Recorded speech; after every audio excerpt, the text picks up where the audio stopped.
time for us to check in on the Economic Development Council of Mason County. Jennifer, good morning to you. Good morning. Happy Monday. You as well. I'm ready to go out and take my Insta pictures. Well, I got some fake internet points to share if you want them.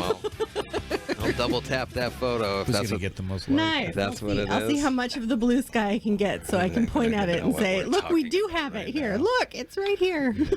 People think all it does is rain around these parts. It has felt like it. So the 4 dry days coming up are pretty exciting. It will be very nice. Yeah. What's going on with the EDC? Well, we wanted to come and talk about, it is that time of year again. Hello, annual luncheon. Oh, my gosh. Wanted to come and make sure that we're getting the word out. Invitations should be out. We sent out a save the date. They'll be up on our website, so you'll be able to do some ticket ordering. Until that happens, just give us a call at the office and talk with Karin, and she'll reserve you a space. But we are out at Alderbrook this year. We flip-flop between different parts of the county, and we've got the Director of Commerce coming down. She's completed her whole first year, and we are her first stop on the report out for that. So we'll get some good information at a state level on what they're doing for businesses locally, regionally, and really kind of a focus on their recruitment efforts. That's really what a lot of people like to talk about. So really kind of focusing on that and how we in Mason County can bring more of those commerce dollars, training dollars, workforce dollars, recruitment dollars here to Mason County. Really focus in. It is February 19th. And the doors open at 11. We always have a little bit of networking time. Food will be out at 11:30, and noon the program will start. We've got some amazing sponsors as well, and they'll have some time to talk, and you'll be able to pick their brains. Also, quite a few commerce people are coming, so if you are a business out there and you're interested or have always had questions and haven't been able to get through to the right person, come, sit down, and there will be some time to talk with the commerce people about any specific concerns that you have, any focus that you would like to see. But our sponsors are Taylor Shellfish, Alderbrook Resort and Spa, Port of Shelton, and our Community Credit Union. We're very thankful for their support. We wouldn't be able to do any of these events without our local businesses helping us out. So. How is, as we direct people to choosemason.com, the revamped website, how's that being received? You hearing a lot of good stuff from it? It's nice looking. We're hearing some good stuff. We're not hearing any bad stuff. So hey, we're counting that as I count that as a win all day long. We're having we do monthly updates with the developers and the updaters. So any concerns that anybody has or any kudos, send them our way. It's pretty flexible, and we're able to shift things around quite a bit. So it makes it nice. Yeah, it looks good. How else is the EDC doing to bring some? I know you obviously sometimes can't talk about what you're looking at or who is potentially coming here, but what are we seeing here? Let's get the magic 8 ball out here for the rest of the year. Well, I think 2020 is going to be a very good, very busy year. That's kind of a blanket vague statement for you. I'm very excited that the city and the county have come together and they've added 600 acres to the UGA.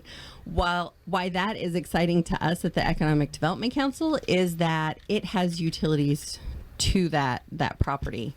If you're looking at our commercial and our industrial areas here in the county, we don't have a lot that are utilizing any utilities. So Johns Prairie is where most of our industrial is. It has water capacity. Sewer is about 3 miles away. That roughly is going to be millions of dollars of project to get it there, let alone the upgrades that you have to do on the treatment facility to be able to support that. Really looking at that land, that 600 acres down off of Dayton Airport Road as future growth options that already have the utilities to it, already have that infrastructure that's built into it, really makes it a more marketable area, marketable pieces of property. I know you guys have been working on this for many, many years to try to get this urban growth. We started that conversation back in 2006. What are some of the things, for those who don't quite ever, they hear UGA all the time, or they think they're in the UGA or whatever. What is that? Explain that a little bit to folks if you can. Okay, I can. So Washington State has a juggernaut of a planning act called the Growth Management Act. It dictates the lack of urban sprawl. So the point is to push development, push growth into specified areas within each county. Okay. We have 3 here in Mason County. The Shelton UGA, you can look up the maps for it on the county's website. So the Shelton UGA, Allen, and Belfair are our urban growth areas. Within those areas, we only have one incorporated city in all of Mason County, and it is Shelton. So it takes up not all of the UGA. You'd have to look at their boundaries as well, but it is within those boundaries, Shelton proper. They provide basically the utilities for Shelton UGA. The county has invested infrastructure up in the north end. You see sewer, you see water systems up there. PUDs come in and help with the water as well as broadband fiber. But you're looking at places where the state has said within these areas, let's put some development regulations. Let's see these areas grow.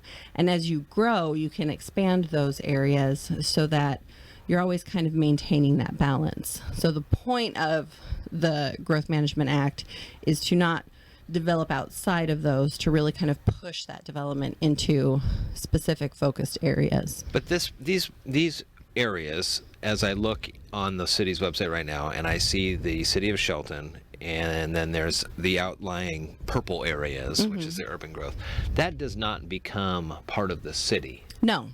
No, it doesn't. Right. So in order for the city to move forward with it, the city has different options to expand their boundaries, but they do have to put thought behind it. They can't just say, well, I want you now, and I want you now, and they definitely can't cherry pick and say, we're going to go up 101 and just this one parcel up there. The city has to look at that organic growth and say, okay, I can see us being able to bring in this development area, but it has to start out as contiguous with their current property. So that property is definitely future growth. They're looking, which I appreciate so much, they're looking at their future options and saying in 10, 20, 30 years, we are hoping that our city boundaries are going to expand to the point where this 600 acres will come into the city of Shelton as well. And as that grows, then the UGA boundaries grow as well. So they're not stagnant. They're able to really be kind of grown with what it is that we're seeing in the area. And in these 600 acres, has it been designated what it is? Is that where you hear light industrial or industrial residential, or what are the distinguishers in there? So you do have different zonings that are going to put onto it. When the county brought that property into the UGA, they asked their planning department to designate it as commercial and industrial. So within that 600 acres, that's what the county is working forward now. You look at surrounding uses. You don't want to plop down an industrial area in the middle of planned residential. You don't want that. It's not going to be successful. They're always going to be fighting each other. But if you look at the uses that are out there now, you have the transfer station, you have the corrections, you have the Ridge, you have the State Patrol, you've got a big scrapyard out there. So where you might see maybe 1 or 2 houses zoned, residential 20, which means you can have 1 house on 20 acres, its neighbors are more conducive to commercial and industrial. So the county, before even bringing that in, is going to look at all of those uses that are surrounding it. And if it's not going to fit, they're not going to bring it in. So I just Googled Shelton Urban Growth Area, and the first website that came up was the county's map, and that also had the Belfair and the Allen maps that you were talking about too. So just interesting to follow along the growth of not only the Mason County area, but the Shelton and Belfair and Allen area here. You can always choose Mason.com, and again, coming up on the 19th at 11 is the annual luncheon. Jennifer, good to see you. Thanks for having me. I appreciate it. Monday, and we'll check back in next week.